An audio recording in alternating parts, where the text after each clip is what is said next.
We're live. So, good evening and welcome to another edition of State of the Union. I'm your host, Kimble, founder and CEO of the Financial Services Innovation Coalition and the executive director of the Southern Christian Leadership Global Policy Initiative. Tonight, we're going to talk about the most recent Supreme Court ruling on voting rights, its implications, and possible courses of action. And we're very lucky tonight to have our guest, friend, and mentor, Matt Engel, the founder and director of the Lone Star Project out of Fort Worth, Texas. So, Matt, thanks for coming on. Well, thank you, Kevin. Happy to be here. Wish it was under better circumstances. I would say, but now every show is about bad circumstances. There is no happy shows these days. So, before we jump into the meat of the subject, can you give a little bit about the background of the Lone Star Project and why you are in this space you're in? Yeah, it certainly is relevant to what's going on now. I founded the Lone Star Project back in 2005 as a unapologetically political partisan PAC in order to overcome one-party control in Texas. And it wasn't, though, just because I'm a Democrat and they're Republicans. We had just come out of the famous Tom DeLay mid-decade redistricting, in which that was the first really time in the South in which Republicans dramatically used racial gerrymandering and discriminatory gerrymandering in order to achieve their partisan goals. And so if you're wondering where this fight really started, it started in Texas way back in 2003 when Tom DeLay passed a redistricting plan that undermined the voting strength of Blacks particularly, but also Hispanics all across Texas.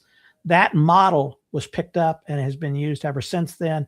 And the court has little by little used that approach in order to undermine and gut the Voting Rights Act, particularly Section 2 of the Voting Rights Act. So I guess we should, people probably have heard something on the news about this, but they probably don't know or understand very much.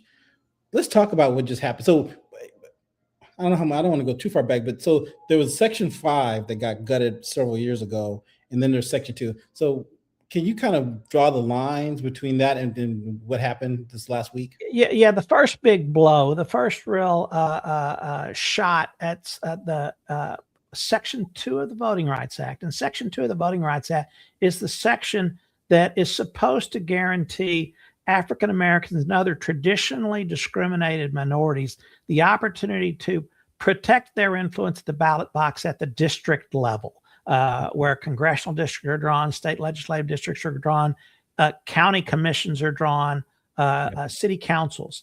And from 1965, and it was then amended in the 70s, you had most southern states, including Texas, but most of the old South states couldn't make any changes in their voting laws unless they were pre-cleared. And the Justice Department stamped them and said that they don't discriminate or retrogress or reduce the voting strength of people of color. Okay. In 2013, the Supreme Court in the Shelby versus Holder decision, they took away that pre-clearance requirement. They said they no longer had to pre-clear. And so what that meant was that jurisdictions should go in and they can make dramatic changes to voting laws and to districts, and that the only remedy was then to go to court. But the way the court justified gutting Section 5 at that time was said, well, you always have Section 2 to go to. You can always sue. You can sue to get your rights. Well, now here we are about 13 years later, and now they've gutted Section 2. So if you, and they basically said that racial gerrymandering can't be proven unless you can determine that it wasn't done with partisan concerns as the primary reason. And while there still is some language that says, well, you still can't intentionally discriminate, they've created the standard for intent so high that, a legislator would have to go, yes, we're going in here, and the reason we're drawing this map is to undermine the voting strength of Blacks and Hispanics. Well, they never say that. They're never going to say that. They always cloak it in partisan terms. And because Republicans have done so much damage to African Americans over the years, African Americans normally vote for Democrats in a block. Democrats don't always deserve that vote, frankly, but because the Republicans push the African Americans away so aggressively, then Democrats, sometimes we earn the vote, sometimes by default, but there's no question that African Americans vote as a block for Democratic candidates, particularly in the South. So that's a lot. That's a big mouthful. So given that, so what happens next? I mean, I think people are paying attention. Several states are doing special redistricting, special maps. Like Tennessee just did one all through the South. So what does that mean now that the court is basically taking that last bit of protection away? Well, things are turned on their head.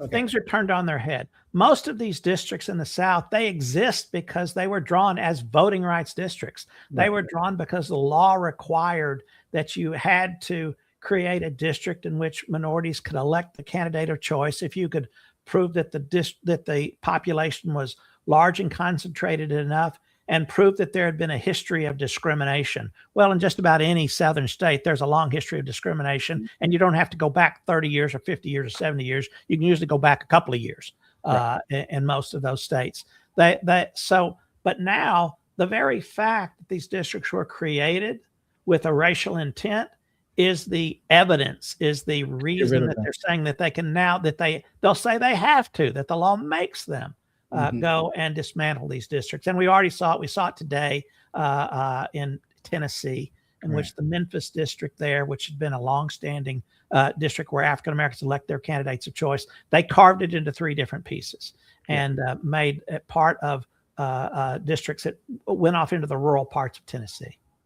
And and they did it earlier this year in Texas, in which they they literally eliminated a black district in Houston by combining it with another existing black district and then shedding all the rest of it into hopelessly Republican districts. And then in North Texas, taking a district in Tarrant County where Fort Worth is and just dismantling a district that African-American Congressman Mark Vesey represented.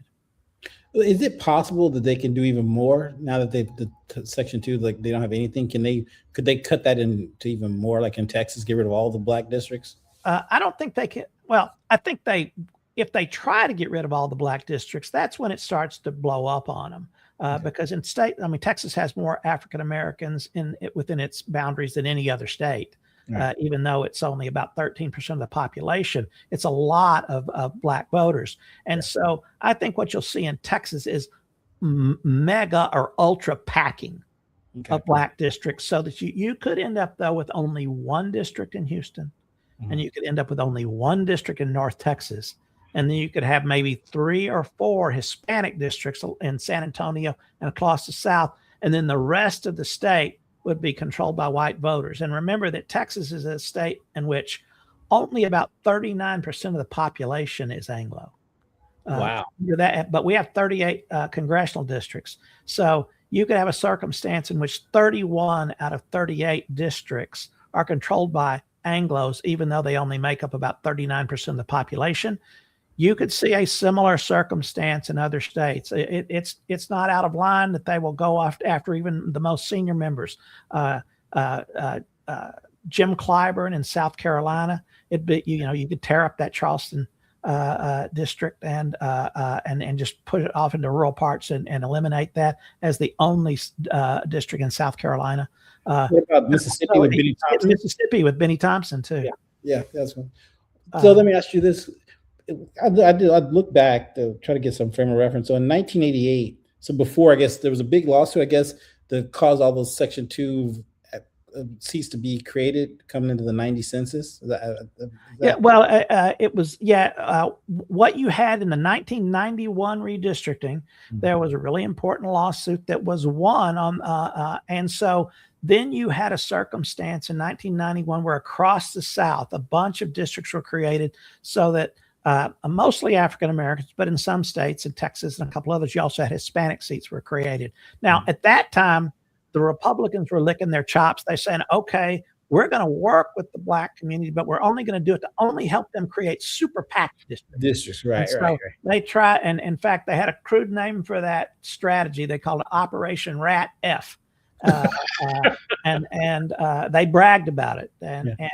And so they thought, and they did use that in order to eliminate a bunch of districts where you had Anglo Democrats getting elected, and they were in districts that are 25, 30% Black, but not sufficient in order for the Black candidate to elect their candidate of choice. So that was basically, even with that, I guess, impure motivation by the Republicans, it was good for our country, and it was good for African Americans who are being elected in states that had anywhere from 15 to 50, almost 50% of their population was Black, but now that we've gotten further along, and as African American voting strength has increased, I mean, they aren't doing this because the African American vote is weak. They're doing it because it's strong, and so they want to undermine that using districts and using voting laws. It's really important that, particularly in districts where boundaries can't be changed, county level races, city level races, statewide races, that we do a better job of really motivating all potential Democratic voters and the African Americans is usually the most important part of that coalition. And then we mobilize that in order to make the Republicans pay a price for what they do, make them not so eager to draw these types of districts. Because I've seen a lot of Republicans over the years. They don't like to run in marginal districts. They want safe districts. They want districts that are 10-point margins. Well, if you have strong performance of African Americans across district lines, then they'll be less likely to come in and do gross gerrymanders because, again, they want to protect their seats first. So, talking about I want to actually do that bigger thing, but I want to bear down on it so people in the audience can get a frame of reference. In 1988, there were 22 Black members of Congress. So, do you think we're headed back to that number between now and the 2030 redistricting or 2031? Probably not that low, but I could see it under 30, and certainly closer to 20 than 30. You could have that. The difference is that we've created African American districts in Democratic states now. There are a lot more African Americans in Democratic states, and Democrats aren't going to dismantle these districts. That was the other question, right? Okay. Now, I do think that you will have, though, a little bit of pressure, for lack of a better word, we might say incentive, for some African American representatives who have had districts that have more concentrated Black population than they need to be elected, to understand that maybe rather than, I don't really need a district that's 45, 50% African American, I can get elected, and my successor could get elected as an African American person at 39, 40%. That's usually the margin around there that makes it effective. It depends on the jurisdiction. Sometimes it's even lower than that. Mark Vesey served for over a decade, and his district was never 30% Black. But Blacks dominated the primary, and as a result, they dominated the general election. So you have circumstances like that. It will call for more cooperation and coordination, but you won't have Black seats in New York, New Jersey, Illinois, California. In places like that, you won't see those districts go away. What you're going to see is in the South. Okay. So what's the party going to do? So one of the things we've been talking about, and you and I've talked about this a lot, is that the Democrats don't invest a lot of money in Black turnout, Hispanic, and then operationalizing, talking to the communities. Does this change, put more focus on that, or does it make it less likely they focus on? It better be more of a focus, because again, we're not going. This is going to get worse unless we start to win elections in jurisdictions beyond congressional states. We've got to win more states. We've got to win more county elections, so that we have executives in place. We have attorney generals in place in Mhm. all the places in which you can control what is done legally. And also, we need to control more legislatures. And they won't just redraw Congress, by the way. They'll be redrawing state legislatures as well. There was a lot of congressional districts were created in 1991 and in 2001 as a result of the Voting Rights Act. But hundreds of legislative districts where blacks can elect their candidates of choice were drawn at the county level and at the state level. And so those elections have to be engaged in. I think there has to be a real conversation, and everybody has to kind of show their whole card in terms of the Democratic Party and a lot of elected officials, whether they're black, Hispanic, or Anglo, who sit in safe seats, Mhm. relatively safe seats, who usually don't do much in the general election because they're going to get elected. Uh, Right. I think that their resources and the party resources have to really be focused on turning out particularly black voters, because they're, we can say this, they were after all minority voters, but it was Right. more black voters than anybody else that's hurt by this ruling. So explain that. So why is versus Hispanics or others? Well, because Hispanics, first of all, have never been as reliably Democratic. African Americans, when African Americans vote, they usually vote somewhere between 85 and 95% for the Democratic candidate. Usually the way African Americans express their displeasure with Democrats is by not voting at all. Right. Whereas Hispanics, the hard Democratic support among Hispanics has never been more than 50-55%. And then we'll usually, because the Republicans are anti-Hispanic too on almost every policy, we can often get up to 65, sometimes 70%.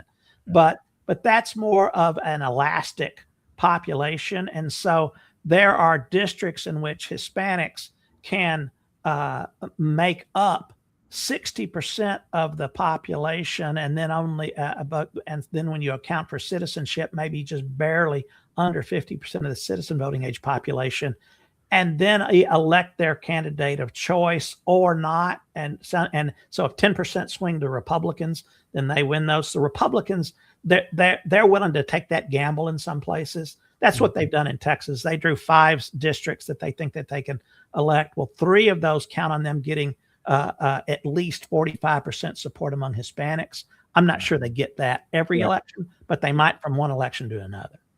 So this, we're presumably Trump's doing really poorly, and so this next election, a lot of Republicans who might otherwise win in a regular year probably going to lose. But we shouldn't lose sight of the fact that those districts are still bad districts. It's really important that you said that. Just because we win a district doesn't mean that minorities didn't get screwed in it. Yeah. A Democrat winning and minority voters being able to exercise their full strength at the ballot are 2 different things. Right. And also, I think it's important that we sometimes do okay in the middle of these decades, and we had a pretty good year in 2018, but we came around in 2020 when it was the critical year for redistricting, and we lost those seats. Same happened with Clinton too, right? It didn't happen in 2000. We lost the 2000 elections, and so when they redrew in 2021, Republicans had the pins in most critical states. Where, not to go back too far in history, but the really bad loss was in 2010. Leading into the 2011 redraw. And again, that's what set up the Shelby decision and all those things. Was the redrawing that came after the 2010 election. Every election matters. Yeah, because we lost a bunch of state, like almost 1,000 state legislature seats and all that stuff in government. Yeah, and the Republicans thought about that. They worked on it for 20 years. We were pretty conscious of it, frankly, in 81 and 91, but I kind of came off the ball and in 2001, but then by 2011, 2021, I was off the ball. Why do you think that was? President Obama was a great president, but he didn't pay a lot of attention to the census and to redistricting. Great's a relative on this audience. I don't know if great would be the term that most people use, but that being said, I do think I respect other people's opinion, but let me tell you, relative to what the alternatives have been, I'd say. With the ball, I guess we're shooting kind of low, right? The bar's pretty low. Yeah.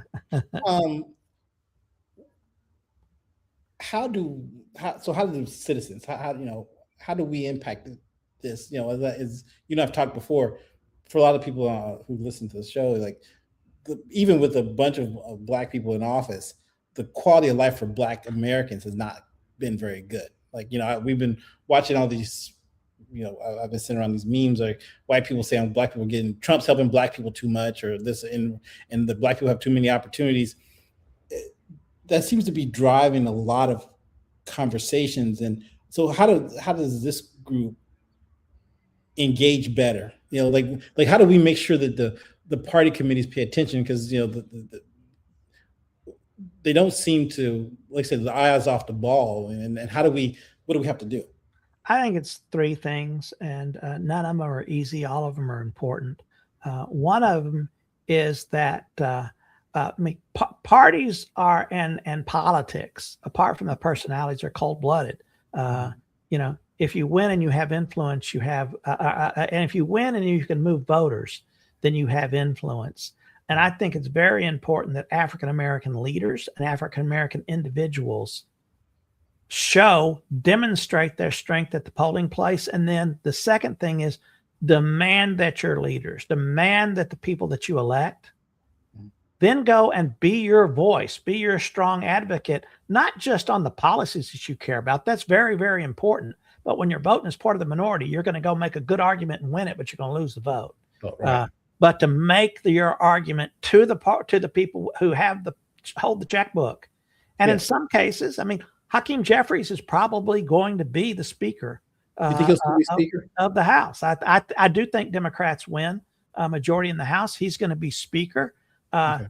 He if he wants to stay speaker for very long, then there needs to be a real investment. In some cases, a reinvestment. Sometimes it's the first investment ever in turning out African American votes, and not just in jurisdictions that are seen as the African American community. You've got black growth, particularly through the suburban areas. That's what's scaring Republicans to death, is that you've got African American growth, particularly growth of black middle class voters who are much more likely to engage.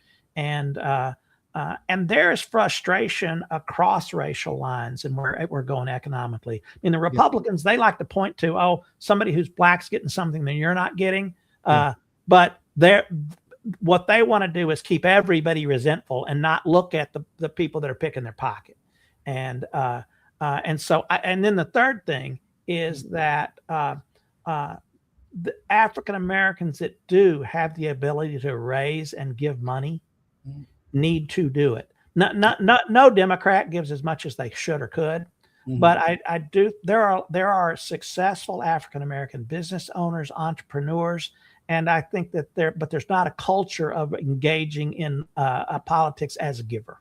Yeah.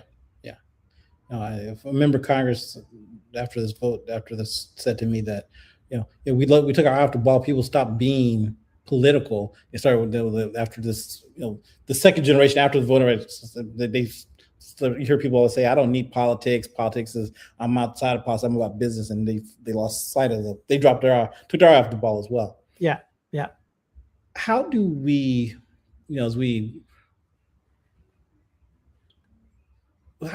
So I would use people in New Jersey. We have a big contingent in New Jersey. They actually run ads. They do text messaging. All this. They do a lot. How do they get on the list for the DCCC or the DNC to partner them and actually give them resources so they can go from 100,000 text messages to 500,000 text messages? I think it's important is to don't try to be clever. Be a squeaky wheel. Go to the leaders who need your votes. Mikey Sherrill got elected by a coalition. If the African Americans hadn't played an outsized role in that coalition, she wouldn't have won. But she won comfortably, and she wants to get reelected. And so I'd certainly go to Mikey Sherrill. I would also get the African American members, and there's some strong African American members from New Jersey. They need to go to the speaker, and they need to go to Ken Martin, the DNC chair. And I mean, New Jersey is an important state. It's an important state at every level, and it's not Trump did better in New Jersey than people thought he was going to do in 2024, and that could have gotten away from us. Yeah. And I think that's, people, because people are out of the mix. So we're trying to figure out how to make this happen. But when I say squeaky wheel, though, go in with your strength, know what proportion, and know, be able to go and say, look, we made up this percent of the vote. We made up this percent of and 9 out of 10 of us voted for you. Go find another group that can say that. Right. Don't take it for granted. Right. No. Yeah. When the white people come in, you're lucky if it's 1 out of 3. So right. Seriously. Right. How do you, because it does seem to be there's a lot of talk among African Americans that they need to split their vote up more, that being so reliably Democratic has made it easy for people to ignore their contributions or their value. Well, here's the reason that's a mistake. Somebody needs to earn your vote. You don't give it. You don't. I mean, you're giving it away free. If the Republicans want your votes, let them do things to earn it. And what we've seen here is they've made a decision. They've made a strategic decision that they would rather undermine, pack, crack, and destroy the voting strength of African Americans than lift one finger in order to earn their vote. Right. They've made that decision. And so if you go up and say, okay, we're going to kind of shed off and give some of our vote, they'll just say, thank you very much, and then screw you over anyway. As they do with a whole lot of different people, right? Exactly. Or they'll pick out one person. We'll make this person a party officer or something like that. In Texas, you have Wesley Hunt, who was kind of their shining Republican African American member. Well, he ran statewide in Texas, thought that everybody liked him so much he was going to be the Senate nominee. He met the same fate that every single other African American who runs statewide as a Republican in Texas. He got beat by 2 white guys. So, what happened to the black mayor of Dallas? First of all, he's failing. He's a terrible mayor. But Eric's a very smart guy. Eric Johnson. He's a very smart, IQ smart, very smart guy. But he's somebody that never was willing to engage really in the nuts and bolts of Democratic politics, and he was frustrated. And then so the Republicans went and kind of, courted him and said, we'll put you on this committee or on that committee and everything. But the truth of the matter is that after he switched, he hadn't gotten anything from them. Gotcha. His time as mayor has been failed. He's been a failed mayor. You spent a lot of time in Congress, working on the Hill and working the DCCC. One of the things that's frustrating to a lot of people is that the CBC members. I don't want to speak for the Hispanic caucus, although I just talked to a couple of Hispanic people earlier today to talk about this. That the minority members of Congress, and even at the state and local levels, didn't do a good job. Like even though people are unhappy about the Voting Rights Act, they're not necessarily sympathetic to the members who are going away. It's what I call, and it's not just the black members of Congress, the Hispanic members of Congress, it's members in safe districts. It's what I call the safe district complex, in which I'm okay, and it's not my job to worry about anybody else. And I don't want to rock the boat at home, or I don't want to, among some safe members, and again, this is not just in the Black Caucus, but others, I don't want to get a lot of political activism going on in my district, because there might be some ambitious young person who suddenly looks at me and says, hey, I can do a better job than him or her. And so I think that's why voters have to challenge their incumbents to be more than just a good vote. You've got to be a real advocate. You got to be a political advocate as well as a policy advocate. Yeah, I've grown fond of saying that we don't have a political problem in our society. We have a management problem. Like the voters no longer manage the members who aren't our leaders, but who work for us. So everyone's forgotten who works for who. Yeah, and safe districts sometimes do that, and you have a number of members, and again, some of them are good, very good members, good people, but they kind of get fat and happy. But now, let me tell you, Republicans are not going to let anybody. You're going to get fat and get butchered.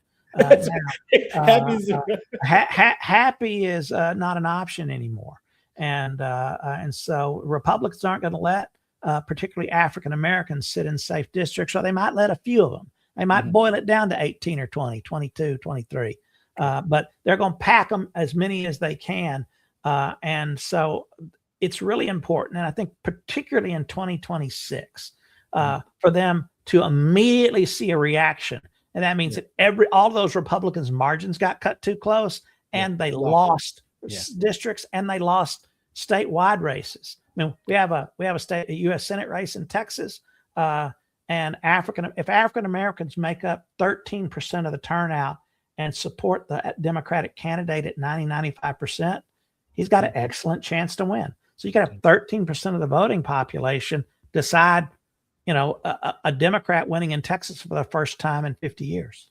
So that brings back to my original point about investment. How heavily is that Senate candidate investing in African American people to turn out to be a part of his coalition? I think there's a kind of interesting reason in Texas why I think there's going to be more attention paid than there would be. I think there is a higher understanding in James Tallarico's campaign of how important blacks are to his coalition. But I think it's even more so because you had Jasmine Crockett run such an aggressive and capable campaign and really demonstrated that there is a lot of black activism, and they're kind of watching and saying, okay, the Jasmine didn't win, but are you going to reach out to her voters and you're going to do what needs to be done in order that they know that they're part of their coalition? At least at this point, I feel good about James doing that. And to Jasmine, to her credit, she immediately endorsed James and urged people to support him. And so I think there is an understanding that, we can't argue the perfect against the good. That luxury is gone. We got to find a way to as Democrats, like it or not, we're a coalition party. Yeah. And we only win if we can make that coalition work. Republicans can line up all the white people and go run and win. We have to build a racial coalition. So this is maybe a little more sensitive question, but something I did want to, I've talked about a lot I think on the show and other areas about the fat and happy thing you talked about. That, several years ago, you and I had this conversation, and I went to a couple of members and said, for the voting rights, that, they should vote against the debt ceiling until they got voting rights, and they were afraid, or they didn't want to do it. Again, how do we fix that problem? I mean, again, whether they would have won that fight or not, they should have fought. I mean, they were going to lose. They were on a losing trajectory, and the lack of fight seemed to have been part of their unwillingness to risk anything. What always happens on that is that there's actually a willingness to take a lot of risk collectively. People don't like to take risk individually. And so, okay, I'm willing to jump into that water, but you jump first and get 3 people to jump before me. And so, I mean, that's what happens. And also, and again, that's why, I ended up coming out of the Biden presidency so disappointed in him and his people that they weren't going to force the Manchin and the others to break that filibuster. They really didn't want to do that. They really believed that the filibuster was kind of good for government, and that was the big mistake, frankly, Kevin. I don't think it wasn't that you didn't have some Black Caucus members and others willing to die on the sword for a principle. It's that you had a president and there are people around them that weren't willing to make the structural changes you need to give yourself a chance to win. Well, so it seems to me like what you just actually kind of squared the circle. On either end, there was no one willing to take no one was willing to jump off a cliff on either side to make that. So is that a function of Black people not being important enough to the system for people to care? Or just no, I think it goes to almost a naivete in thinking that after Trump's first term, now let's get back to normal. Okay. And they didn't understand that normal is gone. Yeah, or what normal is Tom DeLay in 2005. Yeah, normal is gone. And you've got to make structural changes. And I think, again, African-American and other Democrats of conscience. That needs to be a litmus test for our leaders. It needs to be a Senate candidate. You got to be willing to overcome, at least on constitutional issues and on fundamental budget issues. You have to get away from needing 60 votes, having to get Republicans to come along with you, because they aren't going to do it. And that ought to be an absolute litmus test for anybody we nominate for president. So, what do you so we're 2 years in on Trump, and the elections will be what they'll be. What's the next phase for, like, how do we defend? How do people between now and the redistricting in 2030?